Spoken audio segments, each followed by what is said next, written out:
MSN ప్రేక్షకులకు నమస్తే. నేను మీ మండల సంజీవ.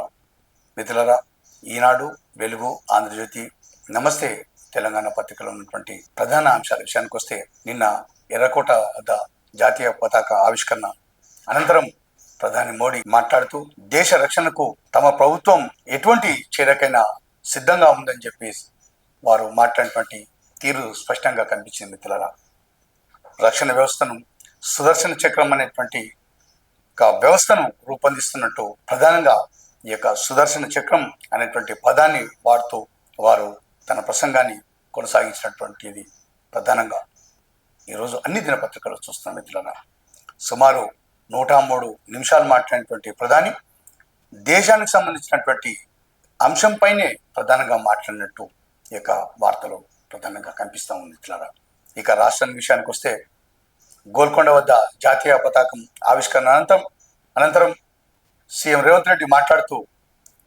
నదీ జలాలపై రాజీ లేదనేటువంటి విషయం స్పష్టం చేస్తూ వారు మాట్లాడినటువంటి తీరు ప్రధానంగా కనిపిస్తోంది. మిత్రులారా, ఇక వెలుగు దినపత్రిక, ఆంధ్రజ్యోతి పత్రిక విషయానికి వస్తే, ఇక హైడ్రాతో 30,000 కోట్ల ప్రభుత్వ పార్కులు, చెరువులు, కుంటలు, ప్రభుత్వ భూములు కాపాడినట్టు వారు తన ప్రసంగంలో ప్రధానంగా మాట్లాడినటువంటి తీరు కనిపించింది. మిత్రులారా, ఇక జ్యోతి పత్రిక విషయానికి వస్తే, ఇటీవల ఈ యొక్క సరోగసికి సంబంధించినటువంటి వార్త కొన్ని రోజులు గడవక ముందే మేడ్చల్ జిల్లాలో కూడా ఈ యొక్క సరోగసి ముఠా గుట్టు రట్టు అనేటువంటి వార్త ప్రధానంగా ఈరోజు అన్ని దినపత్రికల్లో చూస్తున్నాం. మిత్రులారా, నమస్తే తెలంగాణ వార్త విషయానికి వస్తే, పరాయి పాలన పోయి కిరాయి పాలన వచ్చే అనేటువంటి ప్రధానమైనటువంటి హెడ్డింగ్తో ఉన్నటువంటి వార్త, కేటీఆర్ సంబంధించిన వార్త ఈరోజు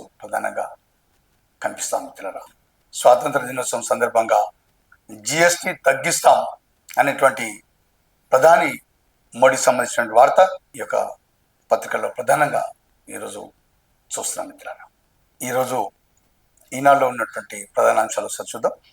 దేశానికి కవచంలా సుదర్శన చక్రం, శ్రీకృష్ణుడి స్ఫూర్తితో ఏర్పాటు 2035 నాటికల్లా సిద్ధం. ఎర్రకోటపై నుంచి ప్రధాని నరేంద్ర మోడీ ఉద్ఘాటన అనేటువంటి వార్త చూస్తున్న మిత్రులారా, దేశంలోని అన్ని ప్రధాన వ్యవస్థలకు దీంతో రక్షణ, రైతుల ప్రయోజనాలకు విఘాతం కలిగించే నిర్ణయాలను అంగీకరించబోం, యువత ఉపాధికి 1,00,000 కోట్లతో పథకం, మళ్ళీ దుస్సాహసం చేస్తే పాకు చావుదెబ్బే, దీపావళి లోపు జిఎస్టీ సంస్కరణ తెస్తామనేటువంటి మాట నిన్న ఎర్రకోటపై జెండా ఆవిష్కరణ అనంతరం మోదీ మాట్లాడినటువంటి తీరు చూస్తున్నాం. మిత్రులారా, ఇక నదీ జలాలపై రాజీ లేదు, రాష్ట్రానికి రావాల్సిన వాటాలు సాధించుకుంటాం, గోల్కొండ కోటపై జాతీయ జెండా ఆవిష్కరణ అనంతరం సీఎం రేవంత్ రెడ్డి మాట్లాడినటువంటి మాటలు ఇందులో చూస్తున్నాం.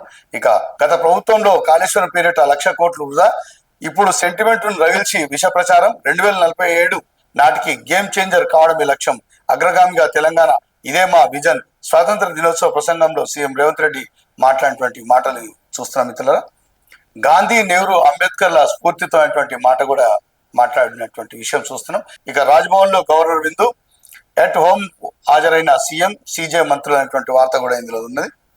పన్ను పోటుకు ఉపశమనం, జిఎస్టీలో సంస్కరణలకు కేంద్ర వివేచన, ఇక అన్ని వస్తువులు 5-18% స్లాబ్ల పరిధిలోకి అనేటువంటి వార్త ఇందులో చూస్తున్నాం. అంతకుముందు 25 ఉండే, 28 తీసేసి 5-18 ఉంటాయి రాబో కాలంలో. ఈ యొక్క 28 తీసేసిండు, కేవలం 5-6 అంశాలకే ఈ యొక్క 28 వాళ్ళు విధించినట్టు వార్త ఒకటి ఉన్నది. ఇక వ్యవసాయ, వైద్య, బీమా రంగాలకు ప్రయోజనం అనేటువంటి వార్త కూడా ఇందులో చూస్తున్నాం.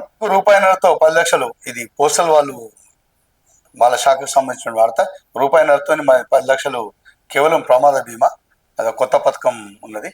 ఇక పేదలకు వల, అమ్మతనానికి వెల, మేడ్చల్ జిల్లాలో అక్రమ సరోగసి ముఠా గుట్టురట్టు, 6 ఫెర్టిలిటీ కేంద్రాలతో లింకులు, 9 మందిపై కేసు, సూత్రధారులైన తల్లి కొడుకుల అరెస్ట్ అనేటువంటి వార్త చూస్తున్నాం. మిత్రులారా, తివాడలో 60 చేరిన మృతులు, 69 మంది ఇప్పటికే గల్లంతు, బాధితులను ఆదుకుంటాం ప్రధాని. కుంభవృష్టితో దెబ్బతిన్న జమ్మూ కాశ్మీర్ కిస్తీవాడ జిల్లాలో ప్రజలను సురక్షిత ప్రాంతాలకు తరలిస్తున్న సైనికులు అనేటువంటి వార్త. మరి ఇక్కడ పెద్ద ఎత్తున పడుతున్నాయి వర్షాలు, మనకేం పడుతున్నాయి, దాంట్లో ఒక చిన్న తుంపరు కూడా కాదు దీన్ని పోలిస్తే. పిఓకేల్లో భారీ వర్షాలు, 214 మంది మృతి అనేటువంటిది ఒక వార్త కూడా చూస్తున్నాం. ఢిల్లీలోని ఎర్రకోట వద్ద నిర్వహించిన స్వాతంత్ర వేడుకల్లో Lok Sabha speaker OM Birla, supreme court ప్రధాన న్యాయమూర్తి జస్టిస్ బిఆర్ గవాయ్, కేంద్ర మంత్రులు రాజ్నాథ్, అమిత్ షా, నితిన్ గడ్కరీ, చిత్రంలో అమిత్ షా సతీమణి సోనాల్ షా ఢిల్లీలోని ఎర్రకోట వద్ద త్రివిధ దళాల కవాత్ అనేటువంటి ఫోటోతో ఉన్నటువంటి వార్త చూస్తున్నాం మిత్రులారా. ఎర్రకోటకు సంబంధించిన వార్త ఇది. మరి ఇక్కడ అమిత్ షా, ఇక్కడ రాజ్నాథ్ సింగ్ సంబంధించి జస్టిస్ గవాయ్ గారు కూడా చిత్రంలో ఉన్నారు. పేదలకు వల్ల అమ్మతనానికి వేళ మీడియాకు వివరాలు వెల్లడిస్తున్న మేడ్చల్ డీసీపీ కోటిరెడ్డి, చిత్రంలో డిఎంహెచ్ఓ ఉమాగౌరి, పోలీసు అధికారులు. ఇదొక మళ్ళా ఫర్టిలిటీ సెంటర్ది అరెస్ట్ చేశారు. ఆ వార్త ఇది. నేడు 9 జిల్లాలకు అతి భారీ వర్ష సూచన ఉంది. మరి వార్త రాష్ట్ర ప్రజలకు శ్రీకృష్ణ జన్మాష్టమి శుభాకాంక్షలు సీఎం అనే వార్త. ఇంజనీరింగ్ బి కేటగిరీలో సీట్ల భర్తీకి మరోసారి గడువు పెంపు అనే వార్త చూస్తున్నాం. 2 నెలల్లో 2,000 కోట్ల పన్నులు భారం, ప్రభుత్వంపై మాజీ మంత్రి హరీష్ రావు విమర్శ అనేటువంటి వార్త ఇందులో చూస్తున్నాం. మత్తులో జోగుతూ విదేశీయులు చిందు, అర్ధరాత్రి ఫామ్ హౌస్ లో పార్టీ, 11 దేశాలకు చెందిన 51 మందిపై కేసు, పోలీసులకు పట్టుబడిన విదేశీయులు స్వాధీనం చేసుకున్నాం. అదే ఇది ఎక్కడది? విదేశీయుల పార్టీల పేరిట చిందులు తొక్కారు. ఉగాండా చెందిన యువకుడు. ఎక్కడది? హైదరాబాద్ నగర శివారు బాగారం సమీపం అట. ఈరోజు వెలుగు పత్రికలో ఉన్నటువంటి ప్రధాన అంశాలు చూద్దాం. దేశానికి రక్ష సుదర్శన చక్ర 2035 నాటికి అందుబాటులోకి తీసుకొస్తాం ప్రధాని మోదీ. హైడ్రాతో 30,000 కోట్ల భూములు కాపాడినాం. హైడ్రాతో హైదరాబాద్లోని చెరువులు, నాలాల ఆక్రమణలు తొలగిస్తున్నాం. దీని ద్వారా ఇప్పటి వరకు 13 పార్కులు, 20 చెరువులు, 30,000 కోట్ల విలువైన ప్రభుత్వ భూములు కాపాడినటువంటి వార్త ఒకటి ఇందులో చూస్తున్నాం. తెలంగాణ నంబర్ 1, అదే మా లక్ష్యం, సీఎం రేవంత్ రెడ్డి అనేటువంటి మాట ఇందులో చూస్తున్నాం. గత ప్రభుత్వం నుంచి వారసత్వంగా 8.21 లక్షల కోట్ల అప్పులు బకాయిలు, అప్పుల రీపేమెంట్లకే 2.20 లక్షల కోట్లు చెల్లించినాం. ఆర్థికంగా ఇబ్బందులున్నా సంక్షేమం ఆపట్లేదు. అప్పుల భారం లేకుంటే మరింత చేస్తున్నాం. సామాజిక న్యాయానికి కట్టుబడి ఉన్నామని వెల్లడి. బీసీ రిజర్వేషన్ల బిల్లును కేంద్రం ఆమోదించాలని డిమాండ్. గోల్కొండ కోటలో జాతీయ జెండాను ఆవిష్కరించిన సీఎం అనేటువంటి అంటే ఆ యొక్క కార్యక్రమంలో మాట్లాడినటువంటి మాటలు ఇవి. 2 స్లాబ్లే వచ్చే నెల జిఎస్టీ కౌన్సిల్లో నిర్ణయం తీసుకునే ఛాన్సు. తగన్న పన్నుల భారం, తొలగనున్న 12%, 28% స్లాబ్ రేట్లు. జనం వాడే 99% సాధారణ వస్తువులు, 5% స్లాబ్లోకి, 28% స్లాబ్లోని, 90% వస్తువులు, 18% మార్పు. ప్రతిపాదనకు మంత్రుల బృందంకి పంపిన కేంద్రం. ఇదొకటి. మరి బీద ప్రజలకు అయితే చాలా మరి ధరలు కూడా కొన్ని తగ్గేటువంటి అవకాశం ఉంటుంది. ఇక మీ పెట్టుబడులకు నాది భరోసా, మధ్యతరగతి నుంచి వచ్చిన అలానే ఆలోచిస్తా. హైడ్రా క్రెడాయి ప్రాపర్టీ షో సందర్భంగా సీఎం రేవంత్ అనేటువంటి మాట ఇందులో చూస్తున్నాం. ఢీకొన్న బస్సు, 4 మృతి, 12 మందికి తీవ్ర గాయాలు, ఆసుపత్రికి తరలింపు. మృతుల్లో అత్త, కోడలు, బస్సు డ్రైవర్, క్లీనర్ అనేటువంటి మహబూబ్నగర్ సంబంధించిన వార్త ఇది. ఉక్రెయిన్ రష్యా వారిపై ట్రంప్ పుతిన్ భేటీ అనేటువంటి వార్త. కాశ్మీర్ క్లౌడ్ బర్స్ట్ లో 60కి చేరిన మృతులు. ఢిల్లీలో కూలిన దర్గా పైకప్పు, 6 మృతి అనేటువంటి వార్త చూస్తున్నాం. 118 ఏపీపీ పోస్టుల భర్తీకి నోటిఫికేషన్, త్వరలో దరఖాస్తు తేదీల వెల్లడైనటువంటి వార్త ఇందులో చూస్తున్నాం. తెలంగాణ నంబర్ 1 గోల్కొండ కోటలో నిర్వహించిన స్వాతంత్ర దినోత్సవంలో పోలీసుల గౌరవ వందనం స్వీకరిస్తున్న సీఎం రేవంత్ రెడ్డి అనేటువంటి ఒక ఫోటోతో ఉన్నటువంటి వార్త చూడొచ్చు. నాగాలాండ్ గవర్నర్ గణేశన్ కన్నుమూత, ప్రధాని మోదీ, సీఎం స్టాలిన్ సంతాపం అనే వార్త. ఇక బీటెక్ మేనేజ్మెంట్ కోటా సీట్ల అడ్మిషన్ల గడువు 25 వరకు పెంపైనటువంటి వార్త ఇందులో చూస్తున్నాం. ఎన్ని కుట్రలు చేసినా నీటి వాటాలు వదులుకోం, గోదావరి కృష్ణా జలాల విషయంలో రాజీ పడే ప్రసక్తి లేదు, సీఎం రేవంత్ రెడ్డి మాట్లాడుతున్నటువంటి మాట. ఇక వరద నీటితోనే బనకచర్ల ప్రాజెక్టు కట్టుకుంటామంటే అభ్యంతరాలు ఎందుకు, చంద్రబాబు అనేటువంటి మాట. మరి ఇద్దరు సీఎంలు మాట్లాడుతున్నారు. మరి ఏం మాట్లాడుతున్నారు? రోజు ఆంధ్రజ్యోతి దినపత్రికలో ఉన్నటువంటి వార్తలు చూద్దాం. దీపావళికి జిఎస్టీ బోనంజా అనేటువంటి వార్త ఇందులో చూస్తున్నాం. పండుగకు గొప్ప కానుక, జిఎస్టీ సంస్కరణలతో ధర భారం తగ్గిస్తా ప్రధాని అనేటువంటి మాట. ప్రాధాన్య జాబితాలో స్థానిక పెట్టుబడులు అనేటువంటి వార్త. ఇక కాళేశ్వరం రుణాల పునర్వ్యవస్థీకరణ, 26,000 కోట్లు అప్పు రీస్ట్రక్చరింగ్ కు కేంద్రం అంగీకారం అనేటువంటి వార్త ఇందులో చూస్తున్నాం. మలయాళం మూవీ ఆర్టిస్ట్ అసోసియేషన్ అధ్యక్షురాలుగా శ్వేతా మీన్ అనేటువంటి వార్త ఇందులో చూస్తున్నాం. ఇక ఢిల్లీ టు హైదరాబాద్ డీజీపీ పేర్ల జాబితా చెక్కలు, అక్షర దోషాలు ఉన్నాయంటూ తిప్పి పంపిన యూపీఎస్పీ, నూతన పోలీస్ బాస్ నియామకంలో ఆలస్యమైనటువంటి వార్త ఇందులో చూస్తున్నాం. ఇక శిథిరాల కింద 500 మంది, నేషనల్ కాన్ఫరెన్స్ అధ్యక్షుడు ఫరూక్ అబ్దుల్లా అంచనా. మెగా విస్ఫోటనం సమయంలో చషోతి గ్రామంలో 1000 మంది, మృతుల సంఖ్య 60కి పెరిగిందన్న సీఎం ఒమర్ అబ్దుల్లా అనేటువంటి వార్త. ఇక థియేటర్ కు ముసుగు హీరో వార్ 2 కూలీ సినిమాల వీక్షణ ఎవరా అన్నటువంటి వార్త. ఇది సినిమాకు సంబంధించిన వార్త. ఏపీలోని ఉచిత బస్సులో మహిళా ప్రయాణికులతో చంద్రబాబు, పవన్ కళ్యాణ్, లోకేష్ అంటే వార్త ఇందులో చూస్తున్నాం. కేసీఆర్ వద్దకు కవిత, చిన్న కుమారితో కలిసి ఫామ్ హౌస్ కు ఉన్నత చదువులకు అమెరికా వెళ్తున్న ఆర్య, మన్మడిని మాత్రమే లోపలికి తీసుకెళ్లిన కేసీఆర్ సతీమణి శోభ. మన్మడిని ఆశీర్వదించిన కేసీఆర్ బయట నుంచే తండ్రికి కవిత నమస్కారం.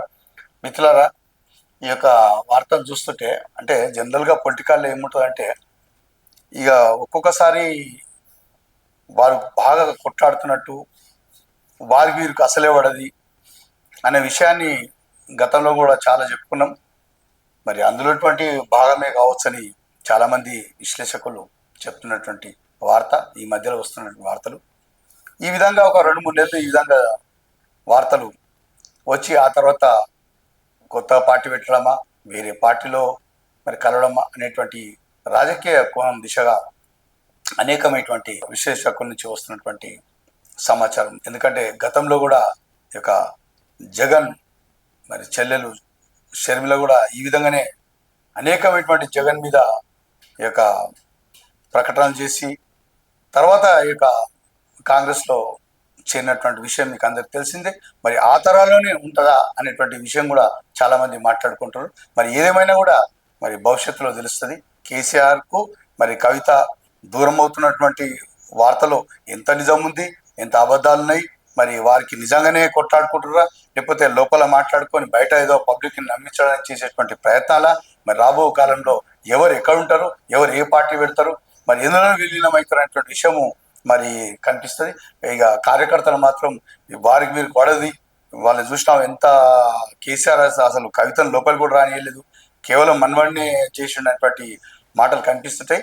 మరి కార్యకర్తలు కూడా ఈ విషయం చూడాలి. ఈరోజు నమస్తే తెలంగాణ పత్రికలో ఉన్నటువంటి వార్తలు చూద్దాం. జిఎస్టిని సంస్కరిస్తాం మోదీ మాట్లాడుతున్నటువంటి విషయం. ఇక పరాయి పాలన పోయి కిరాయి పాలన అనేటువంటిది కేటీఆర్ సంబంధించిన వార్త. బనకచల్లపై బాబు రేవంత్ డబుల్ గేమ్ అనేటువంటి వార్త ఇందులో చూస్తున్నాం. ఇక ఇక్కడేముంది, ఐఆర్ఎస్ అఖిల భారత కాంగ్రెస్ సేవల అధికారులు అనేటువంటి వార్త. టీచర్ మళ్ళీ అధికం, ఏటా పెరుగుతున్న ఉపాధ్యాయుల సంఖ్య. దేశంలోని అత్యధిక రాష్ట్రాల్లో ఇదే పరిస్థితి. రాష్ట్రంలో 63% మంది మహిళా టీచర్లే. వరుసగా 4 ఏళ్ళలో పెరుగుతున్న సంఖ్య అనేటువంటి వార్త చూస్తున్నాం. ఇక ఇది దుస్థితి.